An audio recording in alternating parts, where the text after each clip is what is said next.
libre.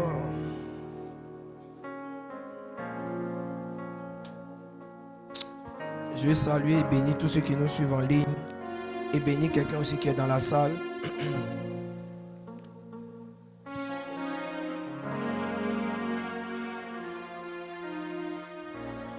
On va juste prier pour la parole. Merci. Dis Seigneur, dis-moi un mot. Dis un mot seulement.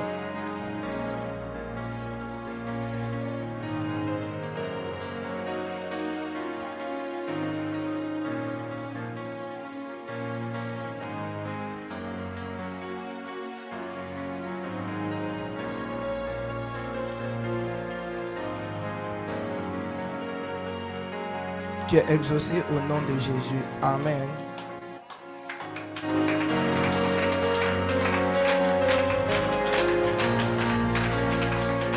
Regarde quelqu'un et dis-lui, ta vie va changer.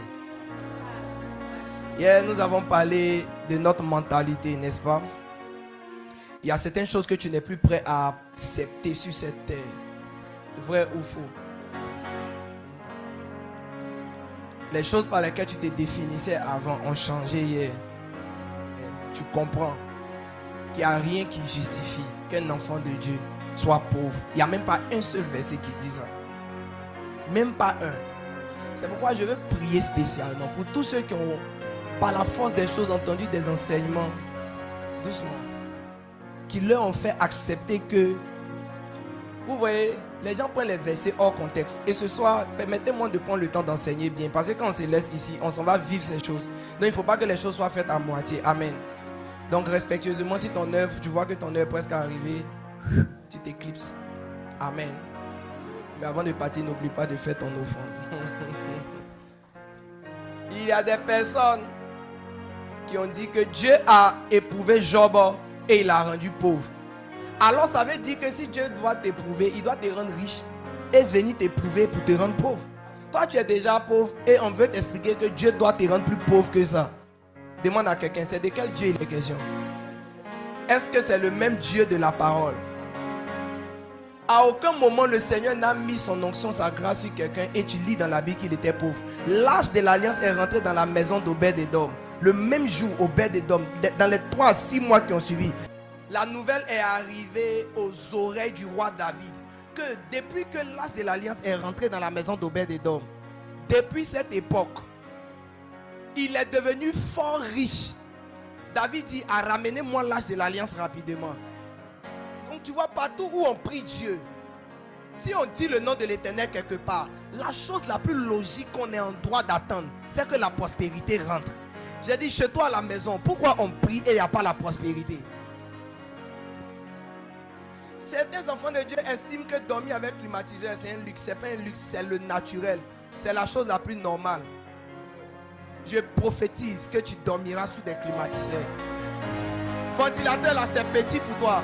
La prochaine fois que toi et moi on se rencontrera pour parler de richesse et de finances, tu seras en train de dormir sur un matelas mousse bleue, sur des draps en coton et avec des climatiseurs. Regarde, je ne suis pas en train de te faire une faveur. C'est ce qui est le plus naturel. N'acclame pas comme si tu me dis merci. Tu acclames pour bénir Dieu, c'est ça non? Mais tu n'acclames pas comme si je viens de te faire une faveur. Je t'ai rien donné de grave. Ça là c'est ta vie normale et naturelle. Dis avec moi changement et renouvellement de mentalité. Le temps où on dit non, pour être un bon chrétien, il faut te faire pitié. Il faut dire à quelqu'un, c'est déjà révolu. C'est fini il y a longtemps. Le temps où c'est quand tu as les bons habits déchirés, les bonnes chaussures percées, tu es un bon enfant de Dieu consacré, c'est dépassé. Maintenant là, on a un modèle d'enfant de Dieu qui est bien habillé et qui est consacré aussi. La consécration ne rime pas avec la pauvreté. Lis dans la Bible, tu vas voir partout où on parle de sanctification, consécration, on te parle des choses comme de l'or. On va te parler, on va dire des ustensiles d'or et d'argent. C'est ce qu'on prend pour adorer Dieu. C'est ce qui est consacré à Dieu. Il n'y a rien de pauvre qu'on prend pour adorer Dieu. Même les vases. On dit il y a des vases de bois, des vases de ceci, des vases de cela. Mais le Seigneur est servi avec les vases d'honneur. Il dit de nous sanctifier comme des vases d'honneur propres à toute bonne œuvre. Même Dieu cherche vase d'honneur. À quel moment Dieu veut travailler avec un pauvre? Jamais. C'est une séduction de Satan. Aide-moi à dire à quelqu'un, c'est plus de nous qu'il s'agit. Ta manière de dire m'a embêté. Dis à quelqu'un d'autre bien. Si tu parles à quelqu'un, il ne rit pas bien avec toi. Parle à quelqu'un qui est un peu plus convivial. Il ne s'agit plus de nous.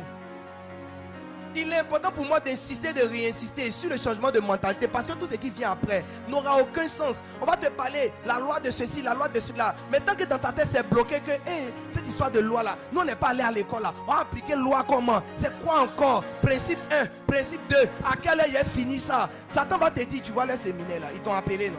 Ils t'ont invité. Ils n'ont rien de bon à dire. Ils sont en train de citer des choses théoriques. Or, c'est simplement parce que toi-même, tu es bloqué dans la tête que Dieu ne peut pas faire un certain genre de choses avec toi. Si tu crois que Dieu peut gérer 1 million avec toi, quand on va te parler d'ouvrir un compte en banque, ça va sonner fort pour toi. Mais si tu te dis que toi, tu es toujours dans tes 10 000, 15 000, 13 000, tu vas entendre une voix qui va dire, mais Wave est là déjà, non?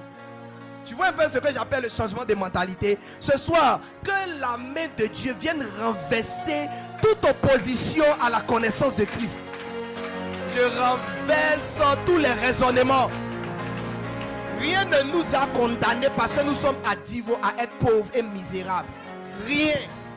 Ma fille, rien ne nous a condamnés, I'm telling you. Rien ne t'a condamné à parler que le baoulé et mal parler le français.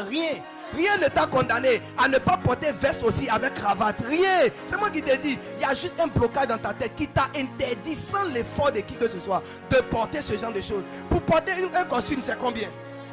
Il y a des gens qui n'osent même pas rentrer dans le magasin demander le prix. Tu vas me dire que parce que tu n'as pas l'argent, tu ne peux pas aussi rentrer dans une boutique demander le prix de quelque chose. J'ai dit, il y a un problème plus grave qu'avoir manquer d'argent. Il y a un problème de mentalité, c'est bloqué dans la tête. C'est comme si tu ne te sens pas capable ou éligible à ça. Mais ce soir, les choses vont changer. Tu es un roi. La Bible dit que nous sommes un sacerdoce royal. Les bonnes choses, c'est pour toi, maman. Les bonnes choses sont pour toi. Même si aujourd'hui tu ne les as pas, que dans ta tête, ça soit quelque chose d'accessible. Que dans ta tête, ça soit quelque chose que moi aussi je peux avoir. Dis moi aussi je peux dormir sous climatiseur. Sans être dans un hôtel. Non, il faut le dire bien. Chez moi à la maison, on va venir installer clim. Faut accepter, pardon. Faut accepter.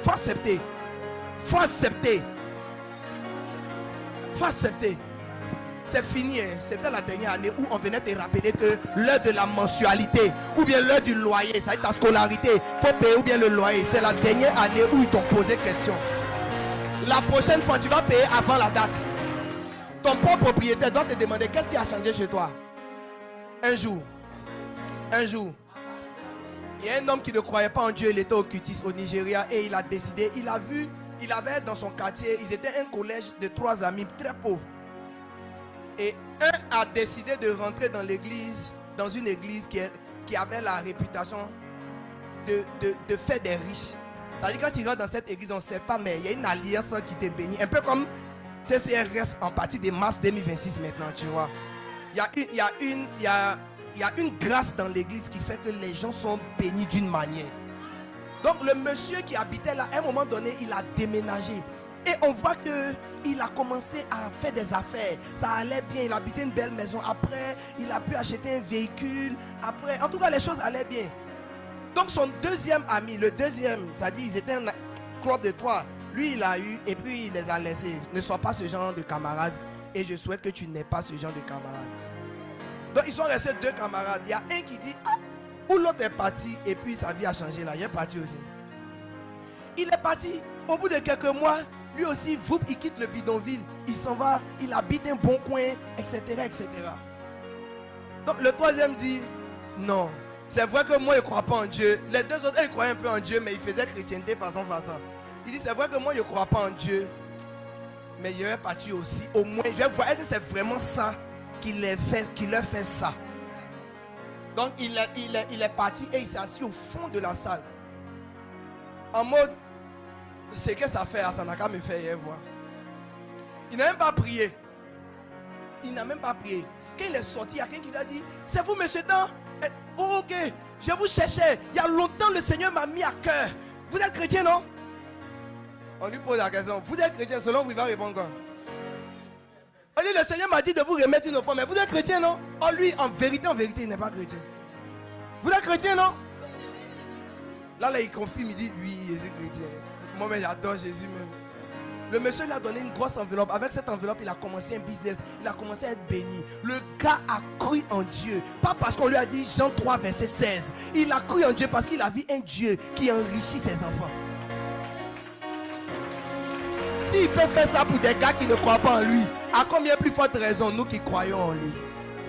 J'ai dit, Jésus est sur le point de te bénir. Ésaïe 43, 19 à 21, tu connais maintenant le verset par cœur.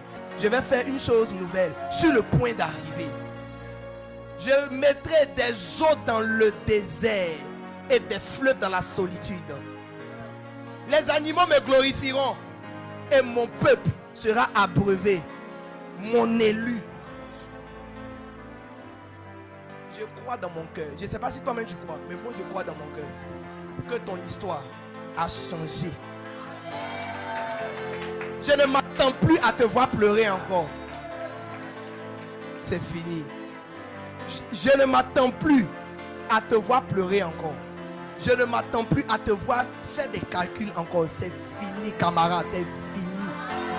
C'est terminé. Joël, je m'attends. Moi, s'il y a une seule chose à laquelle je m'attends, c'est d'entendre mes enfants spirituels dire maintenant: papa, je viens de décrocher un contrat à 15 millions. Je viens de décrocher un contrat à 500 000. Je viens d'avoir un nouveau travail, salaire 230 000. C'est à ça seulement je m'attends. Parce qu'il n'y a rien d'autre qui peut nous arriver. Il n'y a absolument rien d'autre. Si tu le crois, mets la main sur le cœur et dis: j'accepte cette parole prophétique sur ma vie. Amen. Alors, je voudrais partager avec toi 10 choses qui prouvent que quelqu'un qui est pauvre, permettez-moi de nous mettre nous tous dans cette grande catégorie. Je sais que d'autres ont l'argent, mais tu vois, l'argent qui ne suffit pas, c'est pas l'argent. Donc, nous tous, on est dans la catégorie du manque là, ok? Ou bien si tu n'es pas dans le manque, lève ta main, on va t'envoyer 2 demandes d'aide. Ok, donc on est dedans. Je vais te donner 10 arguments que quelqu'un qui manque d'argent n'a pas besoin d'argent. Et c'est la raison pour laquelle tous ceux qui manquent d'argent, qui courent derrière l'argent, ne trouvent pas l'argent. Je peux répéter pour quelqu'un si j'ai été trop rapide. Vous n'avez pas compris. Je vais te donner 10 arguments. 5 sont dans la Bible, 5 sont sortis de revues scientifiques et économiques qui prouvent que quelqu'un qui manque d'argent n'a pas besoin d'argent. Et c'est la raison pour laquelle tous ceux qui manquent d'argent, qui courent derrière l'argent, n'obtiennent pas l'argent. Tu comprends maintenant? Je manque d'argent et je me concentre pour chercher l'argent. Je finirai par ne pas trouver l'argent que je cherchais. La raison à ça, c'est que quand tu manques d'argent, ce n'est pas d'argent que tu as besoin. Qui a compris maintenant? Aha. Donc quand tu manques d'argent, tu as besoin de quelque chose, mais pas d'argent. L'argent est une conséquence de la présence de cette chose. Et là, je ne te parle pas de spiritualité. Ce n'est pas pour te dire la gloire de Dieu. Ce n'est pas pour te dire l'esprit de la prière. Pardon, oublie ça. Je ne vais pas t'envoyer dans les choses que tu ne vas pas pouvoir appliquer. dis avec moi, c'est de la pratique ce soir. Le premier argument, c'est que le problème de manque est spirituel avant d'être financier. Amen. Jésus nous a dit quelque chose de très fort. Et si Jésus est ton Dieu, si tu crois en Jésus, qu'il est le Fils de Dieu, tu dois prendre au sérieux ce qu'il a dit. Matthieu 6, 33, il dit: cherchez premièrement le royaume et sa justice, et tout le reste vous sera donné. Ça veut dire que le monde là, tu sais que ce n'est pas toi qui as créé, non? Tu es au courant déjà? Maman Philo, tu sais que tu n'as rien créé dans celle-ci. Bon, en fait, tu as créé des gens, les Letty, Nicole et autres, mais à part tes enfants, tu n'as rien créé. Toi-même, tu ne t'es pas créé. Donc, il y a un gars qui a créé. Tu vois, quand tu achètes une télévision, je sais que nous, les Africains ivoiriens, on n'a pas l'habitude et la culture de lire les notices. Mais en réalité, quand tu achètes un équipement, il y a un papier dedans qui explique comment on utilise ça. Bon, je te connais. Toi, quand tu prends un médicament de palu, tu bois. Tu es devenu pharmacien, c'est pas vrai? Sinon, dans la boîte là, il y a quelque chose dedans, un petit papier. Qui a déjà remarqué ça? Ça s'appelle une notice. On explique dedans comment prendre le médicament, à quel moment il ne faut pas prendre le médicament. C'est comme ça que j'ai vu, il y a un produit que les Ivoiriens prennent beaucoup. Je dois trouver l'image même pour vous envoyer. Dedans, on dit que si tu es en train de chercher un enfant, il ne faut pas boire ça. C'est écrit dedans, mais oh. Elles boivent même. C'est-à-dire que tu peux être en train de chercher bébé et puis elle prend ça profondément. Mais elle ne sait pas que c'est même pas la sorcellerie qui empêche bébé là. C'est le médicament même qu'elle prend pour se soigner d'une autre maladie là qui empêche la fertilité à cause des composants qui sont dedans. Que Dieu te donne la sagesse de lire les notices. On m'a donné un petit appareil de massage là. Je n'ai pas bien lu la notice. J'ai branché sur mon corps. Il y a des endroits où on ne met pas. J'ai dit, parce que c'est un petit faible courant qui passe dessus. Mais il y a des zones du corps où les nerfs sont plus sensibles que d'autres. Hey, j'ai dit, de toute façon ça m'a... J'ai dit, j'ai débranché les choses là d'abord. C'est pas l'onction, c'était la mort qui arrivait. Bon, ce courant là ne peut jamais tuer. Mais en tout cas, ça m'a fait quelque chose. Je prends la notice, je vois qu'ils ont montré des points exacts où on dépose ça. Dis à quelqu'un, chaque fabricant a fait une notice. Le fabricant de la vie a fait une notice. Il dit, dans cette vie-là, on ne cherche pas les biens matériels.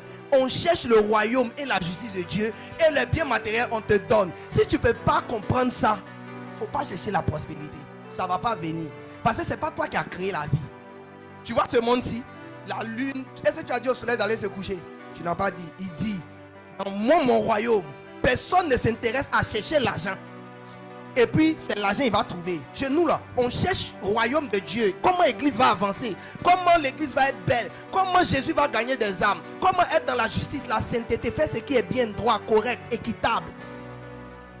Tu veux chercher un peu de garçons, chercher un peu de femmes, tu te maries avec un et tu le cherches bien.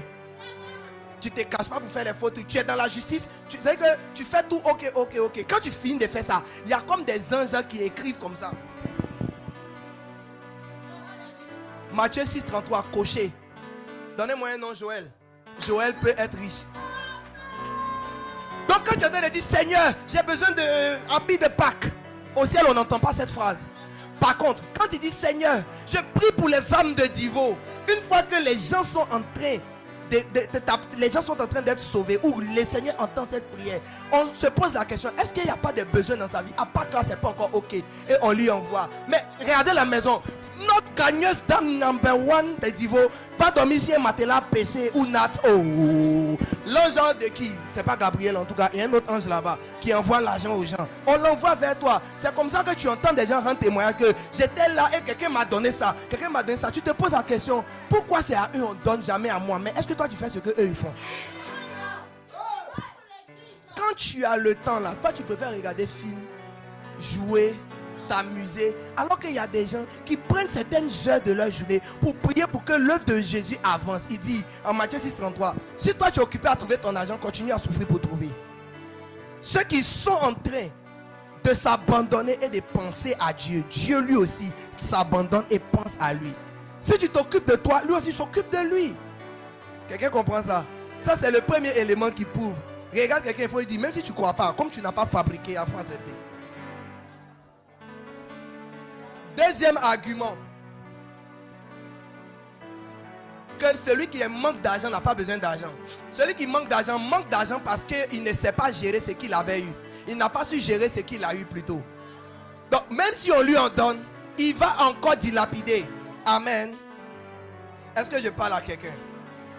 Luc 16 verset 10 dit, celui qui est fidèle dans les moindres choses l'est aussi dans les grandes. Ta manière de dépenser 1000 francs comme si 1000 francs c'est pas l'argent. C'est cette même manière là, tu vas dépenser 10 000 comme 10 000 ce n'est pas l'argent. C'est de cette même manière que si on te donne 100 000, ton premier réflexe ça sera de payer iPhone. J'ai dit, regarde quelqu'un qui manque d'argent, il faut lui dire, même si on te donne beaucoup d'argent aujourd'hui, ça va finir aussi et tu vas redevenir comme tu étais. C'est comme si la pauvreté, ton vrai niveau, ça t'attirera. Amen. La mauvaise gestion détruit même l'abondance qu'on te donne. Maintenant, je te donne le troisième argument, que celui qui manque d'argent n'a pas besoin d'argent, mais il a besoin d'autre chose. Est-ce que quelqu'un est avec moi jusque là? Je t'ennuie pas trop? Apocalypse 2:9, il dit, je connais ta tribulation et ta pauvreté, bien que tu sois riche. La preuve que quelqu'un qui manque d'argent n'a pas besoin d'argent, mais a besoin d'autre chose qui peut entraîner et introduire de l'argent dans sa vie. C'est qu'on peut être riche mais avoir une apparence de pauvreté. Il dit, je connais ta tribulation et ta pauvreté, bien que tu sois riche. Donc il est riche, mais dans le monde physique, dans la vraie vie, il est pauvre. Donc la richesse n'est pas quelque chose qu'on quantifie ou bien qu'on apprécie avec la quantité d'argent qui est dans ta main. Est-ce que quelqu'un m'a compris sur ce troisième point? Ce n'est pas parce que tu as l'argent que tu es riche. Tu peux avoir l'argent et être très pauvre. Oui, oui. La plupart des hommes d'affaires que vous voyez, ils vivent sur des crédits. Ils vivent sur des crédits. Tu es en train d'envier quelqu'un qui a voiture, mais le carburant même qu'il met là, chaque mois, il augmente son crédit pour mettre. Fais attention. Les gars prennent crédit et puis ils vivent sur crédit. C'est pourquoi quand ils décèdent, malheureusement, leurs familles ne peuvent pas continuer le business. Parce que c'est papa qui pouvait aller prendre les crédits au nom de l'entreprise. Papa n'est plus là. On vient saisir les biens, c'est fini. La richesse là, ce n'est pas la quantité d'argent que tu as. Laisse-moi avancer. Quatrième argument. Celui qui manque d'argent n'a pas besoin d'argent parce que l'absence de sagesse rend l'argent inutile. Donc même si on lui en donnait, comme il n'est pas sage selon Dieu, ça va rendre l'argent inutile. Et regardez, Ecclésiaste 10 verset 10 dit ceci. Regarde bien. Baisse un peu ton son. S'il est émoussé et qu'on n'en aiguise pas le tranchant, on redouble de force. Français simple. Si tu prends une machette et que ce n'est pas bien aiguisé, pour pouvoir tailler les herbes là, tu vas faire plus d'efforts que si c'est tranchant. Donc on donne de l'argent à quelqu'un. S'il n'a pas la sagesse pour gérer cet argent, ça ne va rien faire de bon.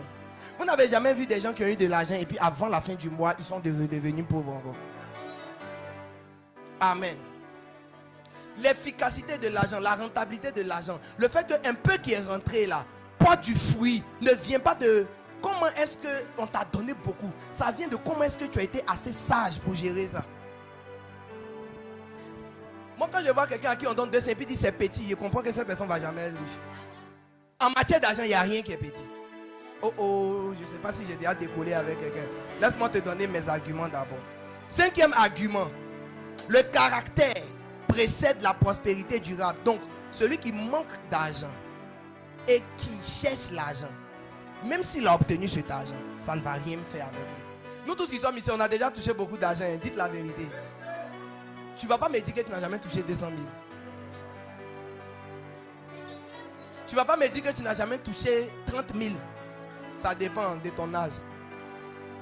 Les adultes là même là, si on fouille bien, tu as déjà fait commerce 1 million, bien 500 000. Tu as déjà eu marchandise 500 000 dans ta main. Mais où tout ça est passé? Tu n'as pas remarqué que la manière dont quand ça vient, tu mangeais un peu, tu déplaçais. Tu n'as pas vu que ça fait en sorte que ce gros capital là a disparu. Tu n'as pas vu ça. Donc même si on te donne 1 million encore, tu vas refaire ça encore. Dis avec moi, il nous faut renouveler notre intelligence. Amen. Je vous donne mes 5 autres arguments. Les économistes de la vie, les Américains, les Européens, les Français, et tous ils ont fait des études. Ils ont arrêté 5 grands points. Point numéro 1, l'argent sans compétence disparaît. Ça dit si quelqu'un n'a aucune compétence, tu lui donnes de l'argent, calme-toi, reviens après, voir ce qui reste. Tout est fini. C'est comme ça que si tu donnes 1000 francs à ton enfant qui sont à l'école, s'il revient, 1000 francs est fini. Mais le jour où tu vas donner ça à ton enfant qui a eu des diplômes, tu vas lui donner 1000 francs, ou 10 000, ou 100 000. Cette personne avec sa compétence va faire en sorte que cet argent-là devienne quelque chose de beau.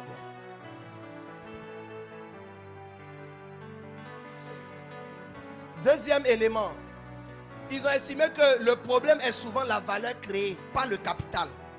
Donc tu vas voir que quelqu'un va dire j'ai besoin de 1 million pour lancer mon projet. On dit ça n'a jamais été 1 million là le problème pour lequel la personne ne lance pas son projet. Que la personne n'obtiendra jamais ces 1 million à cause de ce que le projet pour lequel lui pense qu'il a besoin de 1 million là. Quand on regarde la valeur que ça va créer, ça peut pas, ça ne nécessite pas, ça ne mérite pas 1 million. Demande à quelqu'un, tu veux faire ton atelier de couture, ou bien tu veux faire je sais pas moi, tu veux faire quoi, ton restaurant, tu as besoin de combien? Le montant la personne va demander là, tu vas voir, la plupart des gens à qui cette personne va demander ce montant pour pouvoir investir, les gens ne vont pas donner. Pourquoi? Parce qu'on estime que la valeur de ce que tu veux créer ne mérite pas ce montant là. Tu vas demander 1 million pour mettre dans un restaurant, qui va même oser faire ça? Par contre, tu vas demander 1 million pour créer une entreprise spécialisée en intelligence artificielle. Apparemment, les gens vont te donner. Dis à quelqu'un, ce n'est pas le capital que tu demandes le problème, c'est la valeur qu'on voit là. Oh, je ne sais pas si je parle avec quelqu'un. Si tu ne me comprends pas, il faut me dire, je vais descendre le français un peu. Parce que tu dois comprendre bien. Tu demandes par exemple, tu as besoin par exemple de l'argent pour commencer un commerce, non? Si on ne te donne pas, faut te dire dans ta tête que c'est parce que quand les gens regardent ce que tu vas faire là, et puis ce que tu demandes, on a l'impression que ça va tomber. On a l'impression que ça ne va pas porter du fruit. Et même si ça porte du fruit, c'est comme si tu demandes 500 000 et puis tu vas leur donner un business que par mois ça donne 20 000. Donc on se demande, mais pourquoi on a investi autant d'argent? C'est ce qu'on appelle la valeur. Quelqu'un est avec moi? Amen. Troisième élément, on dit l'environnement mental détermine le niveau financier. Ça veut dire qu'on peut mettre 1 million dans ta main. Tu vois, je commence à dire les gros montants pour que ton esprit s'habitue à ça. Les histoires de 25, 250, 375, laissons ça. Même si on te donne 1 million, si tu es entouré des gens pour qui la pauvreté est un naturel, non seulement ils vont te demander, mais psychologiquement, tu vas avoir les réflexes de quelqu'un qui doit perdre les 1 million là pour devenir comme eux. Un grand homme a dit, à la fin de ta vie, l'argent que tu auras est la somme des 5 personnes les plus proches de toi. Leur argent. Ça dit, si tu as 5 camarades, quand toi tu seras en train de mourir, tout l'argent que tu vas avoir sur cette terre, ça sera plus ou moins, quand on va additionner eux leur argent, la moyenne. C'est ce que tu vas avoir. Donc, si tu es entouré que des gens qui n'ont rien, tu vas avoir les causeries des gens qui n'ont rien. Et ces causeries-là feront que tu vas avoir l'attitude de quelqu'un qui a l'argent, mais qui a une tête de quelqu'un qui n'a rien. Et tu vas réfléchir comme quelqu'un qui n'a toujours rien. Oh, tu as l'argent. Et finalement, agir comme quelqu'un qui n'a rien. Et tu n'auras rien. Quatrième élément, on dit les micro-ressources suffisent pour démarrer. N'écoutez pas les gens qui disent que c'est pas manque d'argent, ils ne commencent pas. Hein. Regardez-les et dites-leur que votre pasteur vous enseigne que les plus grands économistes du monde se sont mis ensemble et ils ont fait sortir un principe que les micro-ressources suffisent pour démarrer. D'ailleurs, dans ce monde-là, qui te fait confiance avant que toi-même tu te fasses confiance? C'est pourquoi quand tu vas prendre de l'argent dans les banques ou dans les microfinances, on te pose la question, toi-même tu as un apport de combien? Si ton propre projet, toi-même tu n'as rien, qui va croire en ça? Bon, comprenez, les travaillent dans une microfinance. Donc, apparemment, c'est l'occasion de nous dire la vérité. Amen. Et cinquième élément, on dit l'argent vient amplifier tout ce qui est mauvais en toi. Genre, si tu ne sais pas gérer l'argent, non. 50 000, tu ne sais pas gérer. Si ils ont fait l'erreur de te donner 500 000, regarde quelqu'un, il faut lui dire, s'il te plaît, il ne faut pas laisser le sommeil t'avoir, pardon. Il faut lui dire ça. Il faut lui dire, s'il te plaît, ne laisse pas le sommeil. Je suis en train de me battre pour t'enseigner des principes, mais terribles, pour que tu ne sois plus pauvre. Écoute-moi bien, peut-être que ça va te donner un électrochoc et tu ne pourras plus dormir. Je te dis la vérité. Aussi longtemps que tu ne connaîtras pas ces principes, tu ne seras pas riche. J'ai fait plusieurs formations au niveau de l'entrepreneuriat, l'intelligence financière. Mes amis, les gens là, ils enseignent toujours les mêmes principes. Il n'y a pas un seul jour ils vont venir te montrer où on va prendre l'argent. Ils vont toujours te parler de comment te discipliner, comment gérer l'argent. Parce que tu vois, le petit 5 000 qui est dans ton porte-monnaie là, c'est pas ça que tu vas être riche. Hein. Si tu attends de l'aide extérieure, si Dieu a envoyé de l'aide, que toi, ton minimum dont tu avais besoin là, c'est pas ce qui est dans ta main. Sinon, si tu as 5 pains et 2 poissons, wallahi billahi, rien va venir s'augmenter. Rien. Ils vont te demander de venir prendre, de rendre grâce. Et puis ça va se multiplier. Personne ne va venir te donner 10 autres pains encore. Personne ne va te soutenir à 1000 pains. Personne ne le fera. Je prie au nom de Jésus que le diable ne te fasse pas rater les principes que je suis en train de te donner.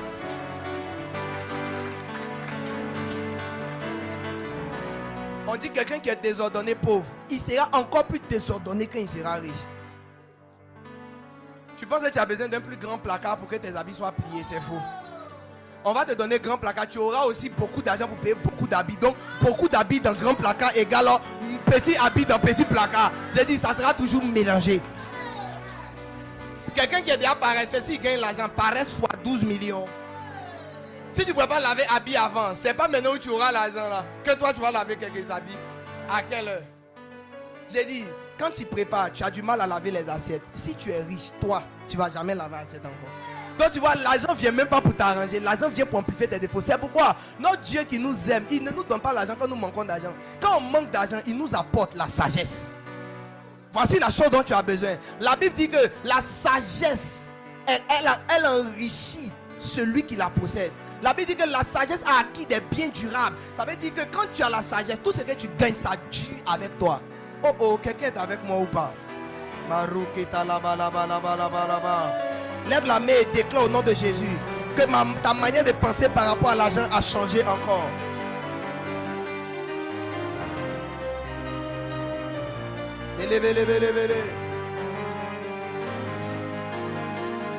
Bala bala bala bala.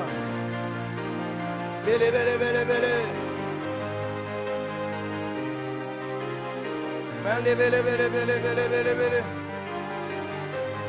Non non non non non, l'huile d'onction ne va faire que sceller tout ce que tu es en train de recevoir, mais ça ne fait pas de miracle. Ça ne fait pas de miracle. Alléluia. Alors, je voudrais vous donner juste 7 principes. Ne vous en faites pas, c'est pas long. D'ici 5 minutes, j'aurai déjà fini.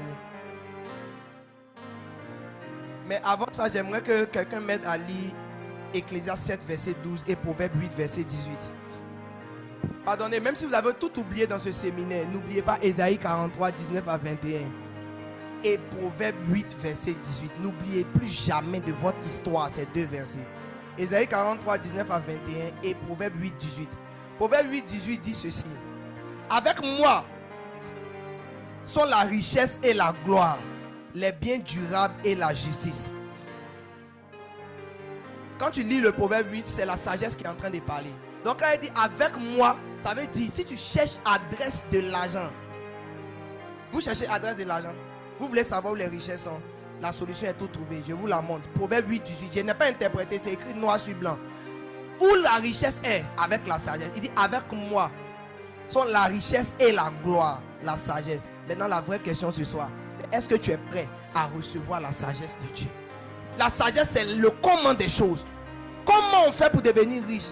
Si Dieu t'accorde sa sagesse ce soir, il va t'évoquer 8 à 10 principes, 8 lois ou 10 lois qui font que la richesse sera avec toi aussi et la gloire sera avec toi aussi. Ça ne ment pas, ça ne trahit pas.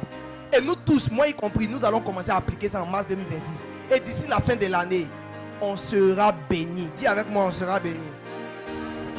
Si quelqu'un n'est pas béni fin 2026, c'est qu'il n'a pas appliqué les lois.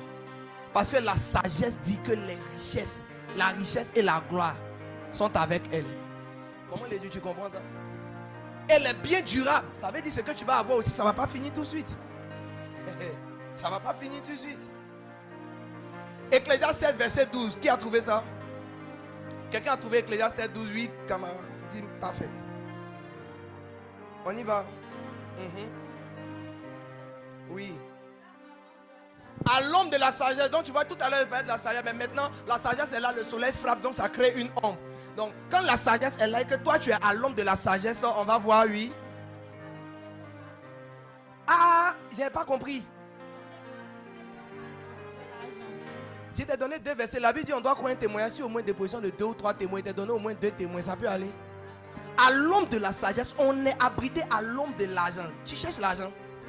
Tu cherches richesse. Il y a un seul mot, un maître mot, sagesse. J'ai dit, si tu es sorti d'ici et tu allais penser à autre chose, c'est pour toi.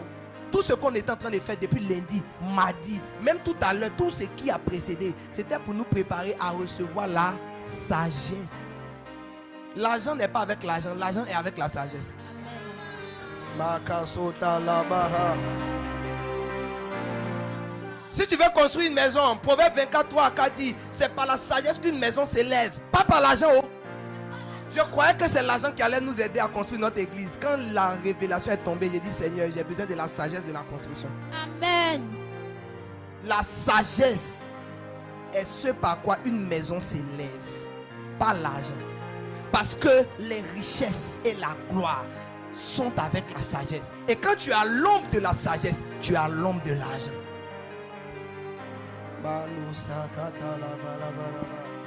Proverbe 16, verset 16 dit ceci. Combien acquérir la sagesse vaut mieux que l'or, et l'intelligence vaut mieux que l'argent. Donc tout le blé derrière lequel, moi-même là, regardez-moi, je ne suis pas en train de vous défocaliser de l'argent. C'est bien, on est venu chercher comme ça, l'argent brut, le money. Mais l'argent là est caché derrière un mur. Le mur, on appelle ça sagesse et intelligence. Maintenant ce soir, le Seigneur va nous partager un peu de sa sagesse, un peu de son intelligence. Et quand tu vas aller appliquer cela, tu vas voir, ce sont des principes très simples. Mais quand tu vas mettre ton cœur à appliquer cela, à jamais ton nom sera associé encore au manque, à la pauvreté et à tout ce qui est bizarre. Alors, première sagesse que le Seigneur nous donne, la loi de la responsabilité. Genèse 2, verset 15. L'Éternel Dieu prit l'homme et le plaça dans le jardin d'Éden pour le cultiver et pour le garder. Quel principe se dégage de cela? Avant que Dieu ne te donne l'argent, Dieu va te donner un jardin à gérer, une responsabilité. La plupart des gens veulent le fruit de ce travail, mais ne se concentrent pas sur le travail. C'est le travail qui va te donner l'argent. C'est le fait d'être responsable. Tu sais, la personne, ma soeur qui est là, elle fait la coiffure. La personne qui va coiffer aujourd'hui est cette personne-là qui va provoquer, déclencher sa richesse de demain. Demande-moi comment. C'est la personne qui va être client fidèle et revenir toujours à une certaine période, chaque 2 semaines ou chaque mois. Ça fait 1. Numéro 2, cette personne va dire à sa maman qu'elle coiffe bien, qu'elle tresse bien. Et puis sa maman aussi va venir constater. Maintenant, le jour où sa maman vient, si c'est ce jour-là, elle a mal tressé, sa maman qui est dans la présidente des femmes du quartier ne pourra pas dire à toutes les femmes du quartier qu'il y a une grande coiffeuse ici. Alors, là, le manque de responsabilité, le fait de ne pas faire sa chose sérieusement et bien est la cause de la cause du manque qui va arriver dans les temps qui vont suivre. Donc chaque travail que tu es en train de faire, fais-le comme si c'était le dernier. Et fais-le comme si le président de la République allait voir. C'est en cela que la parole de Dieu déclare. Tout travail que vous faites, faites-le comme pour le Seigneur l'Éternel. Ça dit que ne regarde pas le visage de quelqu'un. Quand on ne te paye pas bien, on te paye bien. C'est petit l'argent, petit travail, bon, gros l'argent. Laisse tout ça là. La sagesse là, l'argent est derrière elle. C'est même pas le travail qu'elle a là. La sagesse est en train. La sagesse, c'est d'appliquer un grand sens de responsabilité. Et tu vois, la porte s'ouvre dans le mur. Et tu vas prendre un peu de richesse, revenir. Quelqu'un n'a pas dit amen bien. Amen. De manière pratique, je veux encourager quelqu'un à apprendre un métier. Tu veux être riche? Apprends un métier. Développe une compétence et apprends à te rendre utile.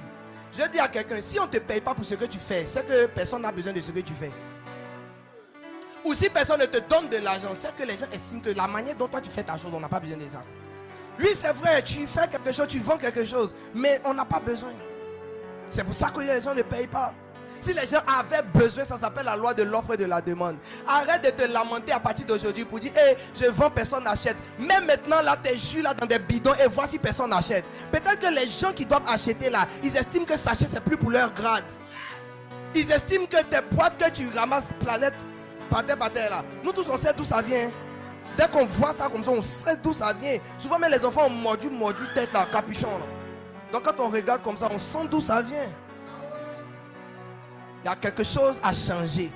Si on ne paye pas, c'est que on a estimé que ça ne méritait pas notre argent. Quelqu'un dit amen bien. La deuxième loi que je vais partager avec toi, c'est la loi de la diligence. Si tu es sage, tu seras diligent. La diligence, ça veut dire fais ce que tu dois faire vite et quand tu dois faire. Ça veut dire être fort aussi dans ce que tu vas faire. Parce que le verset sur lequel nous allons nous appuyer, c'est Proverbe 22, verset 29. Si tu vois un homme habile dans son ouvrage, il se tient auprès des rois. D'autres versions disent auprès des grands. Il ne se tient pas auprès des gens obscurs. Une autre version dit auprès des gens de basse classe. Donc, la manière dont les gens te sollicitent te dit si oui ou non tu es quelqu'un d'habile. Et l'habileté vient parce que tu as beaucoup pratiqué. Donc quoi que tu fasses, même si tu vends l'eau, il est possible que toi ton eau là, les gens veulent ça. Est-ce que vous savez qu'il y a une bouteille d'eau qui coûte 7000? J'ai pas envie de faire la publicité. Ça coûte 7000 francs. Je vais te poser la question. Il y a quoi dans l'eau là qui fait 7000? 7000 là, normalement ça paye un poulet entier, ça paye à checker, ça paye sucrerie. Tu t'amuses même. Pour ceux qui sont dans le monde même, ça a moins gagné 1 heure d'hôtel. Tout ça là, ça peut faire la fiesta d'un bon païen. Il y a quelqu'un qui prend et puis boit l'eau. Je te pose juste une question. Pourquoi on paye l'eau 7000 et toi ton l'eau versé qu'on ne veut pas payer? Peut-être que ce n'est pas le montant qui va faire la différence, qui fait la différence. Peut-être que tu as donné le montant en fonction de la qualité et il y a quelqu'un qui n'aime pas ça. Quelqu'un qui ne veut pas ça. Nous, quand on était petits, il y avait des sachets d'eau là. On dit, il y a les flottants. Qui a connu cette expression? Les flottants, les sous-marins. On prend l'eau et puis on met ça au soleil. Et puis on voit les choses se balader dedans. L'eau, ça l'a forcé, son prix c'est 2 à 25. Forcé. Tu vas vendre ça à combien encore? Mais il y a de l'eau. La dernière fois, je partais au Ghana. J'étais avec toi. Tu étais là. On est parti trouver de l'eau. Comment ils appellent ça? Peu importe la marque. Le truc vert. C'était combien? 1700, non? Un bidon d'eau. Les bidons d'eau eau vive là. Même format. Eau vive. J'ai dit ça. J'ai dit, les gars, c'est vrai, on fait chocoyer, mais les ça. Mais la prochaine fois, je pense que je vais acheter quand même. Et essayer de devenir un boss au nom de Jésus. Mais la vérité est que Dieu, c'est pas sûr. Si vous n'êtes pas là pour me regarder, il n'est pas bien. L'eau 1300 ou bien 1700. Qui peut payer l'eau 1300 ici? Lève ta main et voir. Bidon de 100 francs. Les amis, dans notre mentalité n'est pas encore renouvelée.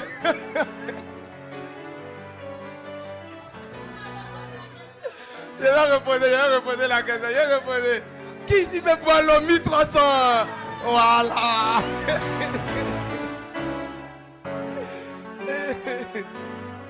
Alors, je voudrais donner un conseil, surtout à mes jeunes frères, ceux qui sont encore plus jeunes, mais à tout le monde, mais surtout aux plus jeunes, de commencer à développer une discipline quotidienne. Je bénis Dieu de ce que le troisième élément que je vais vous donner est quelque chose que j'ai appliqué, qui m'a fait par la grâce de Dieu. La formation continue gratuite sur les réseaux comme YouTube, Google. Un jeune qui est issu d'une famille défavorisée doit apprendre à se former. Pendant Corona, mes parents sont témoins, ils pourront vous le dire. Pendant que les gens dormaient, je veillais au salon ici.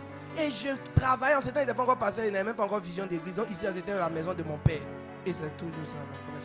Donc j'étais en train de travailler et je faisais une certification. Un jour, ma maman m'a surpris vers 4 heures. Et je lui ai dit, maman, je viens d'avoir ma certification internationale de chez Google Garage. Et puis elle dit, aïe, toi tu dors pas. J'ai dit, étant en train de faire ma compo internationale depuis le Baki de Divo. Depuis le, comment vous appelez ça? Le Botor. Le Soyi. Le coin, le Gloglo. Peu importe comment tu appelles ça. Depuis ce petit coin-là. Un diplôme signé de la main du propriétaire de Google. Mais c'est gratuit, c'est sur Internet. Quand tu as ce genre de choses, ce sont les grands maintenant qui te cherchent. Ce sont les gens importants qui ont besoin de toi. Il y a des choses que Dieu met à notre disposition. C'est cadeau. Aujourd'hui, il y a l'intelligence artificielle. ChatGPT, Gemini. Tu peux faire affiche avec écrit des textos à une intelligence artificielle. Maintenant, le truc le plus marrant, c'est que l'intelligence artificielle là même là, tu peux lui dire que donne-moi un test qui va m'aider à faire une affiche. Et lui-même, il te donne le test que tu vas lui redonner pour dire que fais l'affiche. Est-ce qu'on peut vivre dans un monde encore plus facile que notre monde? Mais il y a quelqu'un qui est dedans qui dit encore que lui, il est mendiant. Moi, il ne donne plus l'argent au mendiant. C'est fini. Ce monde est devenu trop facile pour qu'on te donne là. Donc, apprends à travailler régulièrement sans motivation.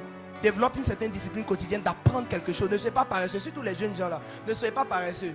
Ne soyez pas paresseux. Au jour d'aujourd'hui, moi je me rappelle comment nous on faisait les exposés en son temps.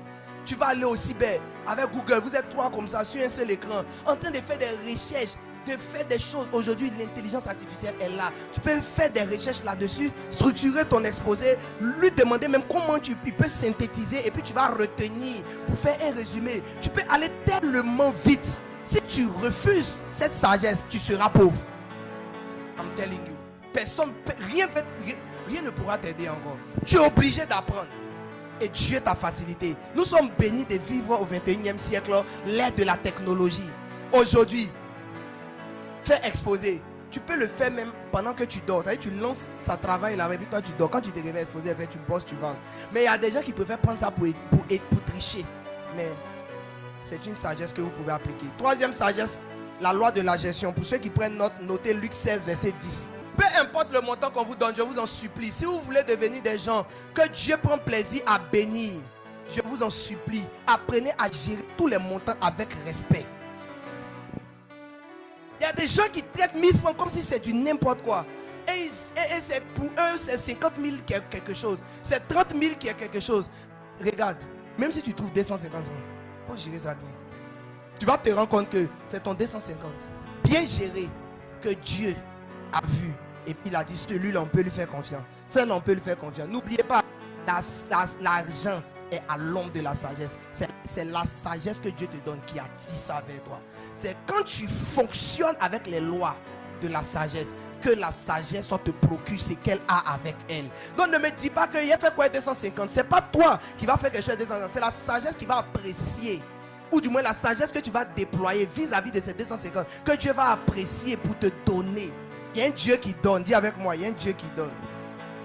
Il faut éviter, à partir de mars 2026, dans cette église, nous devons éviter les dépenses improvisées, les dépenses impulsives. Quelque chose que tu n'as pas prévu acheter, tu sors, tu n'achètes pas. Maman Eliane, dis avec moi. Quelque chose que tu n'as pas prévu acheter, quand tu sors, même si tu n'achètes pas. Maman Philo, tu es avec moi. Les parents, là, vous êtes avec moi.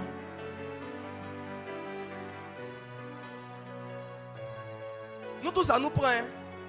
Tu te lèves comme ça, tu vois une bouteille de coca. Un coup comme ça, tu as soif. Pourtant, c'est le même toi là, il y a 3 semaines, tu n'avais rien. Même l'eau, tu ne buvais pas du matin au soir. Quand tu vois l'eau 100 fois même, tu ne veux pas payer. Tu dis, regardez mon argent. Ça, c'était 700. Mais maintenant, comme tu as 12 700 sur toi, tu dis, ah non, je vais m'offrir un petit coca. Je te montre le chemin par lequel ton argent passe pour fuir ta poche. Et puis Dieu aussi a peur de t'envoyer encore. Satan est en train de faire regarder l'heure. Moi, mais je sais que l'heure a avancé, mais oublie l'heure. Écoute ce qu'ils sont en train de dire. On ne va pas se gagner 2 fois encore.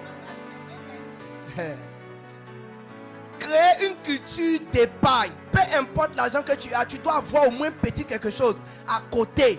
Dis à quelqu'un, tu dois avoir ton à côté. Il y a des gens qui n'ont pas d'à côté. J'ai dit, il n'y a pas quelqu'un qui est assez pauvre pour ne pas avoir à côté. Dans ton 100 francs, garde 25. Comment toi tu peux vivre et bouffer tout ce que tu obtiens? C'est triste. Tu veux pas donner 100 000 et puis tu bouffes tous les 100 000. Tu fais quoi? C'est comment? Mets au moins un petit 10 000 à côté. Que tu ne touches pas. On monte, on descend, tu ne touches pas. Sauf si c'est pour une question de vie ou de mort. 4e élément, la loi de la vision. Je suis curieux de voir comment est-ce que nous allons appliquer ça et devenir riche, être transformé de l'intérieur. Habakkuk 2:2, l'Éternel m'adressa la parole et il dit, écris la prophétie. Que Dieu bénisse tous ceux qui sont en train d'écrire. Il dit, grave-la sur des tables afin qu'on la lise couramment. Une personne qui vit sans vision va continuer à vivre dans le gaspillage. Je t'assure que si tu as en tête que toi tu dois construire une maison avant de mourir, ta manière de vouloir payer iPhone 6, ça va quitter ton corps. iPhone 12, ça va quitter ton corps. Parce que tu as besoin d'au moins 20 millions. Bon, ton 100 000 d'aujourd'hui ou ton 200 000 d'aujourd'hui, tu ne peux même pas considérer que c'est beaucoup d'argent. Mais comme tu n'as pas de vision, tu regardes aujourd'hui, tu dis, je suis jeune, c'est payant. Je suis jeune, il y a un peu. On ne vit qu'une fois. On ne vit qu'une fois, mais ta vie va s'arrêter où? Tu vas vivre une fois, mais tu finis où ça? Tu finis demain ou tu finis dans 15 ans? C'est parce que tu sais que tu as quelque chose d'important à faire, que tu te prives de certaines choses aujourd'hui. En soi, la vision détermine la gestion. Même si tu as 14 ans et que tu m'écoutes, tu peux dès aujourd'hui commencer à économiser 25. Il faut multiplier 25 par 365. Et tu vas me dire à la fin de l'année si c'est que tu en appelles ça l'argent ou bien piment.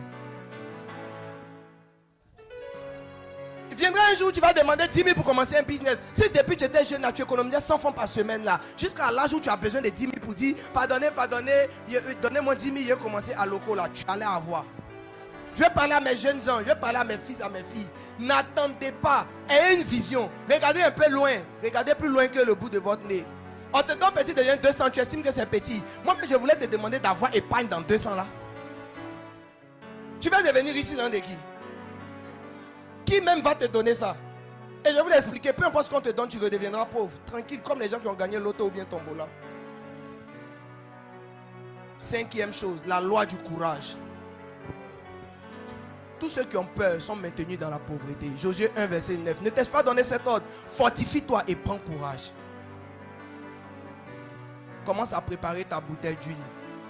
Si tu es venu avec ton récipient, dis à quelqu'un de te servir un peu. La peur de perdre, la peur d'échouer maintient les gens dans la pauvreté.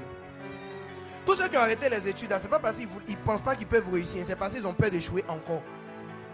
Priez bien après ces 3 jours et demandez à Dieu, Seigneur, tout mon argent qui est là, 1, comment je m'organise? 2, j'investis dans quoi?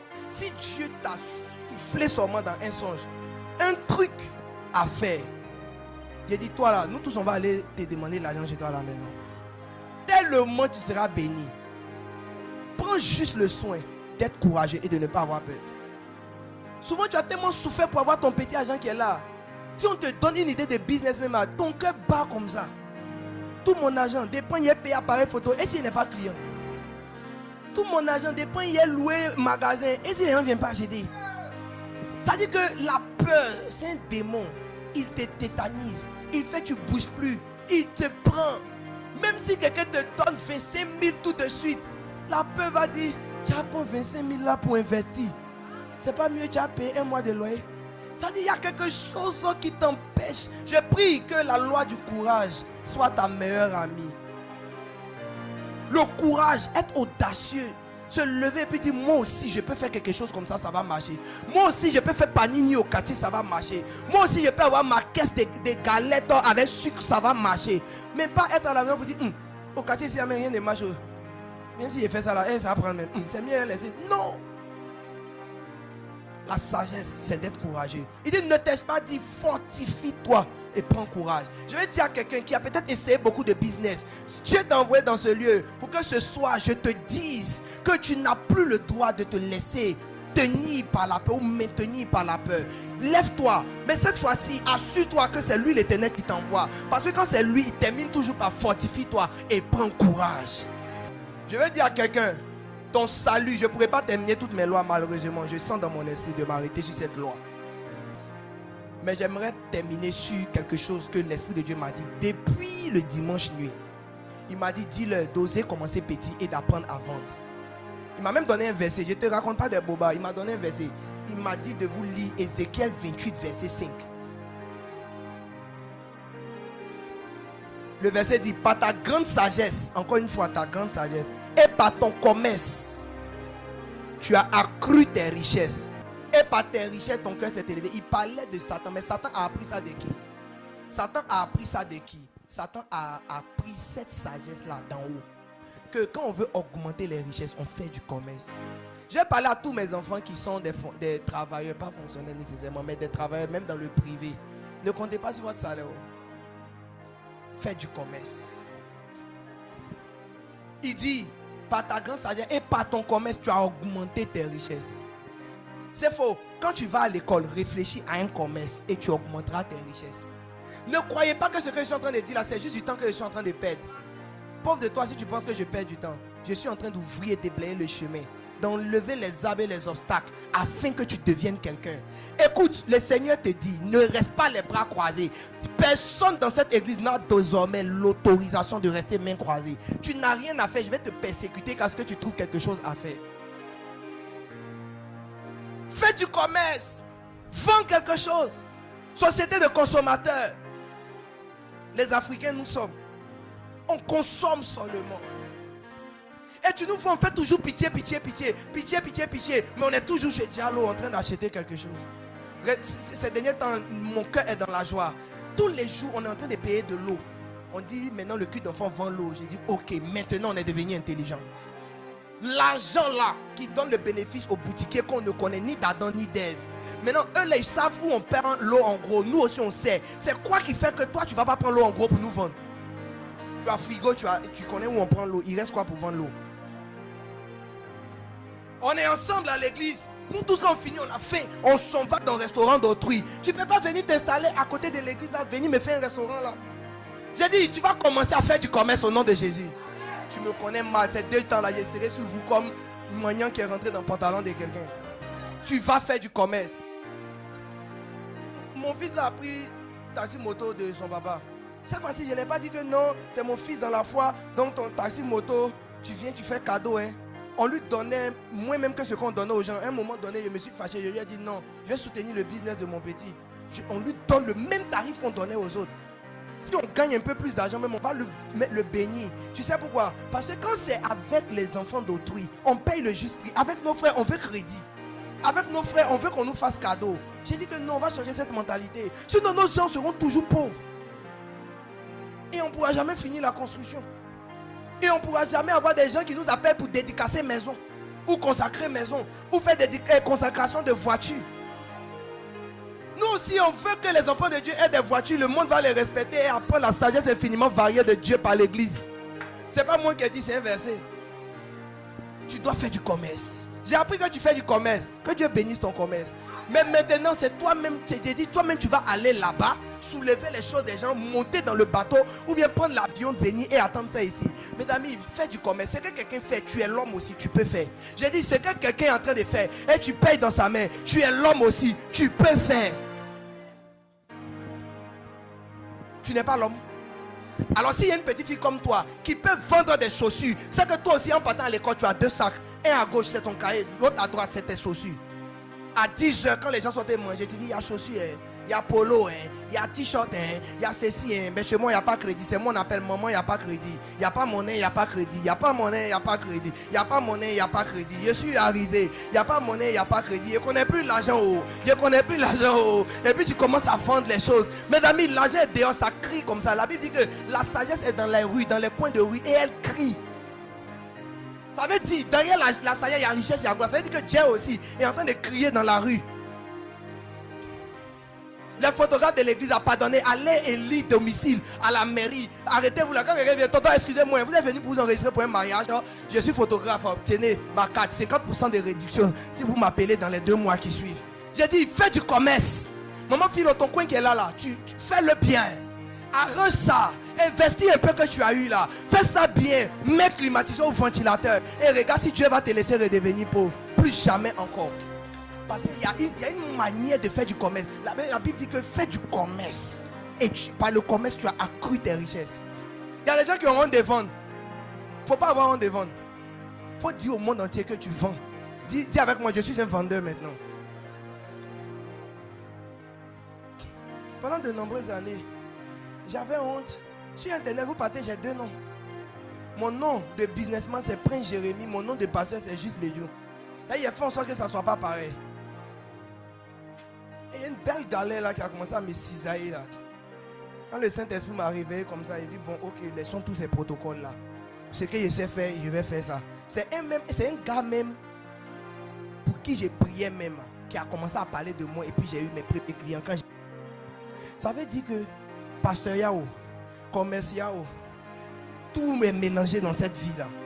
On est mélangé même. Toi aussi tu peux faire du commerce. Si tu ne fais pas du commerce, il ne faut plus jamais venir pleurer chez moi. Tu comprends, non? En fait, tu m'as bien compris. Tu as vu comment j'ai prêché avec toute ma force pendant plus d'1 heure de temps. Après avoir prié près d'1 heure de temps, tu t'amuses à venir pleurer chez moi encore. Que non, Daddy, c'est chaud sur moi. Coup de tête. Direct.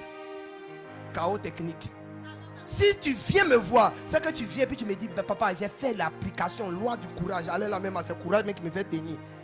Mais ça ne marche pas ce truc. Est-ce qu'il ne va pas changer? Il n'y a pas une autre loi de comment savoir si tu es dans le bon business ou pas là-bas. Voilà, les choses comme ça, je peux faire ce genre d'entretien. Mais entretien de Daddy, allez là, ça va pas. Non. Première question, tu vends quoi? Papa, mes parents, 2 jours là, ça va pas. On ne me donne pas l'argent de poche. À cause de ça, il y a un petit copain. Tu vends quoi? Non, Daddy, il a fait d'uniforme dans l'église. Yeah, l'uniforme est trop d'air, cotisation est trop d'air. Tu vends quoi? Si tu n'as pas réponse à ce quoi là, coup de tête. Direct, KO. Au nom de Jésus, quelqu'un est béni.